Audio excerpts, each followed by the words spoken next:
राष्ट्र सर्वप्रथम राष्ट्र सर्वप्रथम राष्ट्र सर्वप्रथम राष्ट्र सर्वप्रथम राष्ट्र सर्वप्रथम की बात ललित सुमन के साथ कार्यक्रम में आप सभी राष्ट्रवासियों का हार्दिक स्वागत है। केंद्रीय बजट के ऊपर अपनी राय रखते हुए दिल्ली के उप मुख्यमंत्री मनीष सिसोदिया ने एक प्रेस वार्ता को संबोधित किया। मनीष सिसोदिया दिल्ली के वित्त मंत्री भी हैं। इस अवसर पर उन्होंने सरकार के बजट की आलोचना की और इसे कर्ज बढ़ाने वाला और महंगाई बढ़ाने वाला बताया। केंद्र सरकार ने आज संसद में बजट पेश किया है और भारतीय जनता पार्टी जी की, मोदी जी की सरकार का दूसरे कार्यकाल का ये आखिरी बजट है। आज की बजट में सबसे अहम जो बात और सबसे चिंताजनक बात यह है कि ये देश को कर्जे में डुबाने वाला बजट है। हम सब जानते हैं, आंकड़े सबके पास में हैं कि 2014 तक देश के ऊपर, केंद्र सरकार के ऊपर 53 लाख करोड़ का कर्जा था। 53 लाख करोड़ के कर्जे को बढ़ा के पिछले 2 कार्यकाल में भारतीय जनता पार्टी ने 150 लाख करोड़ का किया, 3 गुना। और अब 15 लाख करोड़ का कर्जा और इसमें जोड़ा जा रहा है इस बजट के माध्यम से। यानी कि देश के ऊपर 167 लाख करोड़ का कर्जा हो जाएगा इस बजट के बाद, इस बजट की वजह से। कुल मिला के केंद्र सरकार का 45 लाख करोड़ का बजट है, जिसमें से 15 लाख करोड़ कर्जे का है। जब जब सरकारें कर्जा उठाती हैं तो बेरोजगारी बढ़ती है और महंगाई बढ़ती है। तो कितनी महंगाई बढ़ेगी ये तो आने वाला समय बताएगा, लेकिन 15 लाख करोड़ के और कर्जे में डुबाया जाएगा देश को।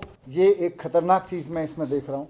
केंद्र सरकार ने कुल मिला के केंद्रीय करों से हर साल की तरह 325 करोड़ रुपए दिल्ली को दिए हैं, 325 करोड़ रुपए। और ये अभी नहीं दिए, हर साल पिछले 2001 से 22 साल से केंद्र सरकार केंद्रीय करों में से केवल 325 करोड़ रुपए दिल्ली को देती है। और इस साल भी 325 करोड़ रुपए का बजट रखा है, जबकि 1,78,000 करोड़ रुपए दिल्ली के लोग सेंट्रल टैक्सेस में देते हैं।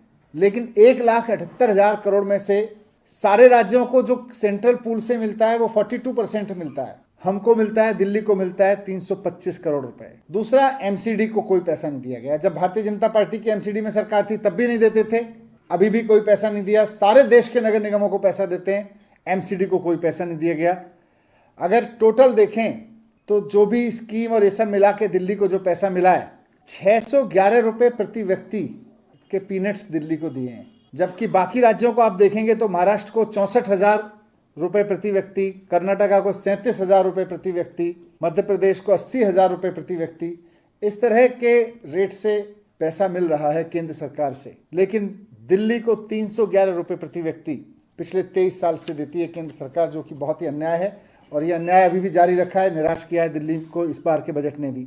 दूसरी बात, राष्ट्रीय परिदृश्य में देखें तो केंद्र सरकार बार बार दावा कर रही है, वित्त मंत्री जी की मैं प्रेस कॉन्फ्रेंस भी देख रहा था, वो कह रही थी इंक्लूसिव ग्रोथ का बजट है। मेरे को आज तक समझ में नहीं आया कि अगर आप शिक्षा नहीं दोगे, अगर आप स्वास्थ्य की बात नहीं करोगे तो कैसा इंक्लूसिव ग्रोथ है। शिक्षा और स्वास्थ्य के ऊपर खर्च किए बिना कोई भी सरकार अगर इंक्लूसिव ग्रोथ की बात करती है तो मजाक लगता है।